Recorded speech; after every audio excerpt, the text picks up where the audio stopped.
2006 नोएडा के एक इलाके से लगातार बच्चे गायब हो रहे थे। जब पुलिस के पास में ये रिपोर्ट दी गई तो पुलिस वालों ने इस केस को नॉर्मली समझा और एक नॉर्मली गुमशुदगी के तहत उन्होंने कहा कि ये एक नॉर्मली गुमशुदगी है।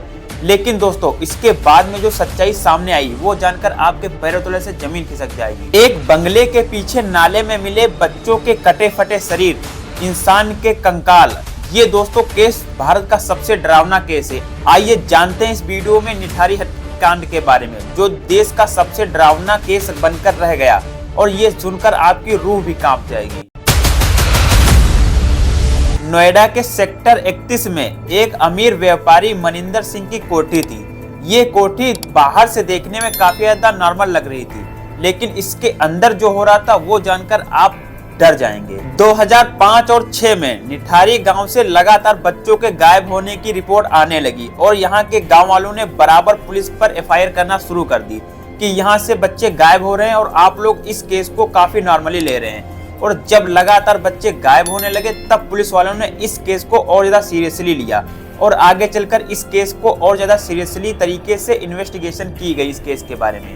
दिसंबर 2006 कुछ स्थानीय लोगों ने ये आरोप लगाया कि मनिंदर सिंह का नौकर सुरिंदर अपनी कोठी में कुछ संदिग्ध गतिविधियां कर रहा है जो कि हमें नहीं पता चल रही है। पुलिस ने जब उसके बंगले को छानबीन किया तब उनको कुछ नहीं पता चला, लेकिन जब उन्होंने बंगले के पीछे बने नाले को चेक किया तब उसके अंदर से जो सच निकला वो जानकर आपके पैरों तले से जमीन खिसक जाएगी। जब नाले की खुदाई की गई तो उसमें बच्चों के कटे फटे शरीर मिले, कुछ औरतों के भी कंकाल मिले और कुछ इंसानों को भी कटे फटे शरीर और वहां पर उनके कुछ बॉडी पार्ट गायब भी मिले। यह कोई साधारण अपराध नहीं था, यह एक तरह से सीरियल किलिंग थी। लेकिन इसके बाद में जो सच और सामने आया वो जानकर आप और ज्यादा हैरान हो जाएंगे। जांच में सामने आया कि मनिंदर सिंह और उसका नौकर बच्चों को और औरतों को काफी ज्यादा लालच से बुलाते थे। वो बोलते थे कि मैं तुमको नौकरी दे दूंगा, मैं तुमको रुपए दूंगा, ये दूंगा, वो दूंगा।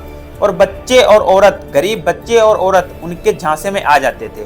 फिर जब उनके झांसे में आ जाते थे तब वो लोग उनको मिलकर काफी ज्यादा मारते पीटते थे और जब ज्यादा मारते पीटते थे उसके बाद में काफी ज्यादा उनके साथ में अत्याचार करते थे और उसके बाद में दोस्तों उनका गला दबाकर उनकी मौत कर देते थे। और दोस्तों यही नहीं, बच्चों के जो टुकड़े थे वो भी छोटे छोटे करके वो लोग, ये कहने में आया है कि वो लोग खा जाते थे बना के, और कुछ टुकड़ों को वो लोग नाले में फेंक देते थे और उनके कंकाल को भी वो नाले में ही फेंक देते थे। स्थानीय लोगों ने ये आरोप लगाया कि पुलिस वालों के पास हम लोगों ने कई बार एफआईआर दर्ज करवाई, लेकिन पुलिस वालों ने काफी ज्यादा नॉर्मली इस केस को लिया और कोई भी एक्शन नहीं लिया। अगर उस टाइम पुलिस वाले एक्शन ले लेते तो ये इतना बड़ा हादसा नहीं होता। पुलिस वालों ने कई बार हम लोगों के साथ में बदसलूकी भी की, अच्छे से बात नहीं की और कई बार हमारी एफआईआर भी दर्ज नहीं की। 2007 में पुलिस वालों ने मिलकर सुरिंदर और मनिंदर दोनों को ही गिरफ्तार कर लिया और दोनों ने ही अपना जुर्म कबूल कर लिया। लेकिन इसके बाद में कोर्ट में मामला उलझ गया। 2014 में मनिंदर को तो कुछ केसों में बरी कर उनको आजीवन की सजा सुना दी गई, लेकिन जो सुरिंदर था उसको फांसी की सजा सुना दी गई। ये केस सुनकर आज भी लोगों का दिल दहल जाता है। ये केस पूरी तरह से पुलिस के असफलता का कारण था। और दोस्तों, अगर आपके आसपास में भी कुछ इस तरह की घटनाएं हो रही तो फटाक से पुलिस को इन्फॉर्म करें, क्योंकि ये घटना आगे चलकर कितनी बड़ी हो सकती है ये हमने निठारी कांड में देख ही लिया।